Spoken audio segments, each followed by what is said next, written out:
السلام علیکم ورحمۃ اللہ وبرکاتہ۔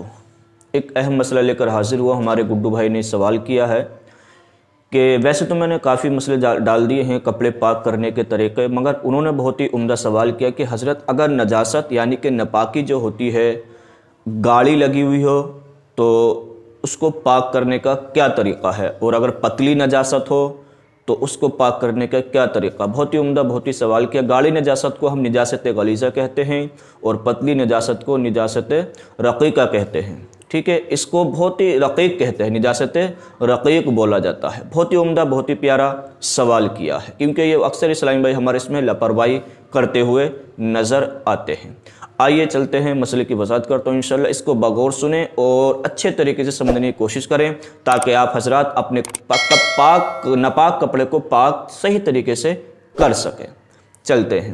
نجاست اگر دلدار یعنی کہ گاڑی ہو، کیا نجاست اگر دلدار کا مطلب ہوتا ہے گاڑی، اگر نجاست گاڑی ہے جیسے جسے نجاست مرئیہ کہتے ہیں، کیا کہتے ہیں جسے نجاست مرئیہ کہتے ہیں، جیسے پخانہ ہوا، گوبر ہوا یا خون وغیرہ ہوا، تو یہ نجاست کیا ہے غلیظہ ہے۔ پخانہ، خون وغیرہ یا جو بھی ہوتا ہے گوبر وغیرہ، تو اس کے دھونے میں گنتی کی کوئی شرط نہیں ہے، دھونے میں کوئی گنتی کی کوئی شرط نہیں ہے، اس کو دور کرنا ضروری ہے۔ جیسے پخانہ یا خون وغیرہ یا گوبر وغیرہ جو ناپاکی لگ جاتی ہے تو اس میں دھونے کی کوئی شرط نہیں ہے، اس کو دھونا ضروری ہے، ٹھیک ہے۔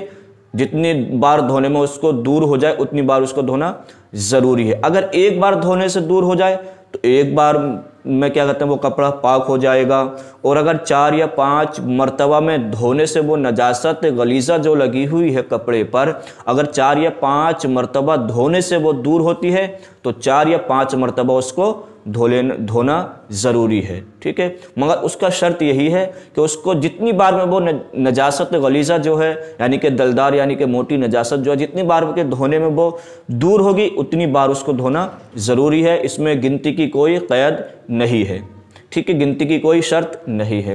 اور اگر 3 بار سے کم میں وہ نجاست غلیظہ اگر دور ہو جائے، 3 بار دھونے سے کم میں اگر وہ نجاست غلیظہ کیا ہے یعنی کہ دلدار نجاست جو لگی ہوئی ہے اگر وہ دور ہو جائے تو اس کو 3 بار دھو لینا کیا ہے، یہ مستحب ہے۔ بہتر طریقہ یہی ہے کپڑے پاک کرنے کا۔ اور اگر نجاست رقیق بولتے ہیں جیسے پتلی نجاست ہوتی ہے، جیسے پیشاب وغیرہ جو ہوتا ہے، اگر نجاست رقیق اگر پیشاب وغیرہ ہے، اب اس کو پاک کس طریقے سے کیا جائے گا، اس کو 3 مرتبہ دھویا جائے گا، اور تینوں مرتبہ باقوت آپ کے اندر جتنی طاقت ہے اتنی ہی طاقت سے ہر بار اس کو نچوڑا جائے گا۔ پہلی بار آپ نے دھویا اس کو اچھے طریقے سے نچوڑ لیجئے گا۔ مثال کے طور پر یہ رومال ہے، یہ ناپاک ہے، اس پہ پیشاب وغیرہ ہے، نجاست رقیق یعنی کہ پتلی نجاست، اس کو ہم نے دھویا۔ اب دھونے کے بعد میں اس کو اچھے طریقے سے نچوڑنا ہے تاکہ پانی کی قطرے جو ہوتے ہیں وہ ٹپکنا بند ہو جائیں۔ کیا ہو جائے؟ پانی کے قطرے ٹپکنا بند ہو جائیں۔ تینوں مرتبہ اسی طریقے سے کرنا ہے۔ مگر اس میں ایک بات، یہ اہم پوائنٹ ہے، اس کو دھیان سے ضروری سمجھنے کی کوشش کریں۔ اس میں کیا ہے کہ اگر نجاست رقیق یعنی پتلی نجاست ہے، اس کو 3 مرتبہ دھلنا ہے، تینوں مرتبہ دھونے کے بعد میں اس کو اچھے طریقے سے نچوڑنا اور اس کا پانی ٹپکنا یعنی قطرے ٹپکنا بند ہو جائے۔ اب یہ جو ہمارا ہاتھ ہے اس کو ہمیں دھلنا ضروری ہے۔ کیا ہے؟ یہ ہمارا ہاتھ، دونوں ہاتھ کو دھلنا ضروری ہے۔ پہلی بار میں اگر ہم نے بغیر ہاتھ دھوئے کپڑے کو ہاتھ سے ٹچ کر دیا تو اس ہاتھ پر جو تھی نمی تھی، پانی کی تری تھی، تو جو ہم نے پاک کپڑا کیا تھا اس پر ٹچ کرنے سے وہ کپڑا کیا ہے؟ ناپاک ہو جائے گا بغیر ہاتھ دھوئے۔ تو پہلی بار نچوڑنے سے پوری طاقت سے، آپ کے اندر جتنی طاقت ہے، نچوڑنے کے بعد میں ہاتھ دھونا بھی کیا ہے؟ ضروری ہے، پہلی بار میں بھی اور دوسری بار میں بھی۔